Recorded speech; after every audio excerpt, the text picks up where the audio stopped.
always wanted to be an opera singer. Like in the shower? Yeah, exactly. You got it in one, just like in the shower. I'm not gonna spend the rest of my life as a fund manager. It's not who I am. Who do you think you are then? Well, I'm gonna give myself the year to find out. If you want to take the fast track, there is one way. Megan Jeffrey Bishop, you will love her. What do you want? Singing lessons. My God, you're even worse than I thought. The person who sent you owes me an apology. You owe me an apology. Sorry. Shut up! I haven't quite finished telling you how worthless you are. Some people say an opera singer needs to suffer. These are my rules. No drugs, no visitors, no alcohol. But I'm staying in a pub. Yes, ironic, isn't it? She's dreadful. It'd be a complete waste of time. He's my other student. Do you have any local specialties? You're the chef here as well. It's not so difficult to imagine. Don't think of her as a rival. The girl might have potential. La, come on, La. Where's your tongue? Keep singing. I'd like to help you. Come over to my place. Your place. Can you feel the vibrations? Yeah. Do you think the girl can win singer of renown? It is possible. I'm really confused right now. But I came here to win a singing competition. Hey, what's happened? I can't do this. You just had the same chance as I did.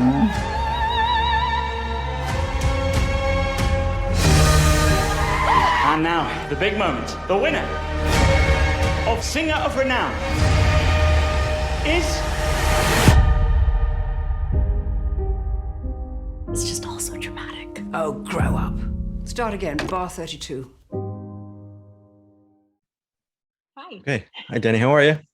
I'm good. How are you? You know, I really love this movie. And first off, your character, she's following her dream. And I thought it was really impressive how no matter what, she doesn't have performance anxiety. She just really goes for it when she's on stage.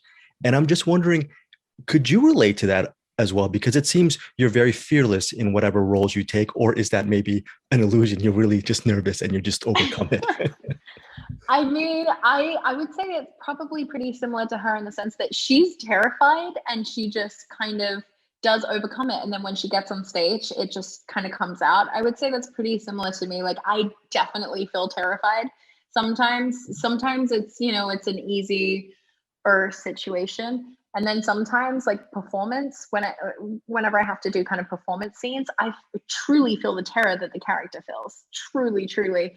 But then you just get out there and you do it. And there's something really kind of magical about overcoming a fear like that, anxiety and performance anxiety, and kind of getting to do that just gives you more confidence the next time you do it. And not being afraid to look stupid, I think, is a really helpful tactic.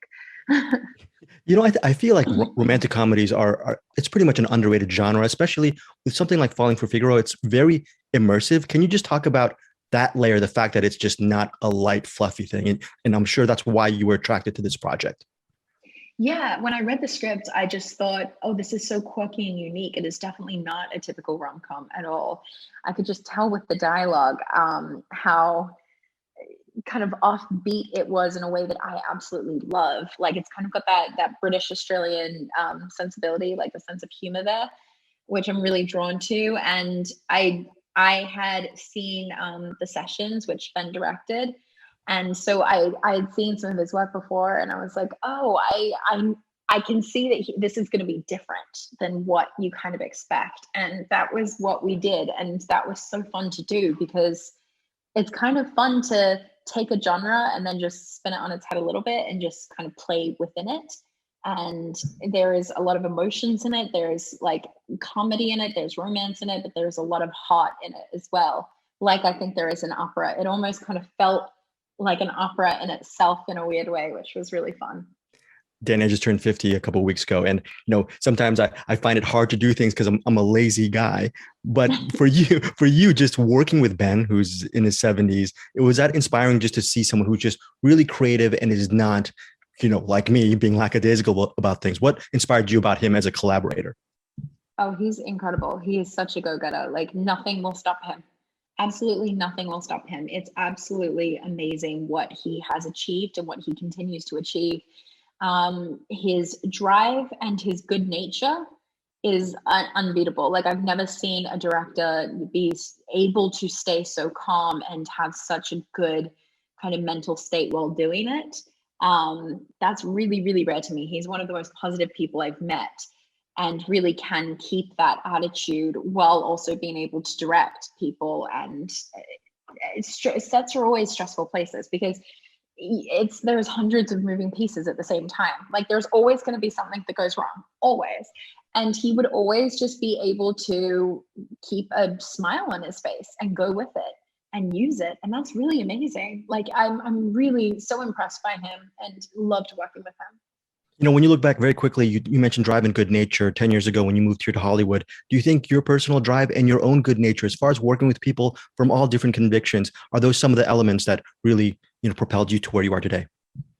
Yeah, I think that when you get in this industry, one of the best parts about it is that you get to work with so many different people from so many different backgrounds and countries and cultures. And it's incredible because you learn so much that you never would have been able to if you just kind of stayed in the place that you grew up, there is nothing wrong with that, but it's absolutely amazing to kind of get to explore a whole new world that you wouldn't have been able to otherwise. And the experiences that you have in this industry, like on film sets and getting to delve into different characters, you learn to have an empathy and a different perspective on things that you never even considered before, because you're put in situations that you never would have dreamed of. And that's kind of been one of the amazing things that I've learned in the last 10 years is it's just the growth within you that you're like, oh, wow, there's so much else out there. And it's really all encompassing, honestly. Danny, thank you so much for your time. Just 10 seconds, favorite movie. Why? Very quickly for our listeners. Oh my gosh. I'm going to give you my favorite series, Alias, because that was the thing that really, I fell in love with acting for. So you get that. Love your film, Danny. Thank you so much for your time.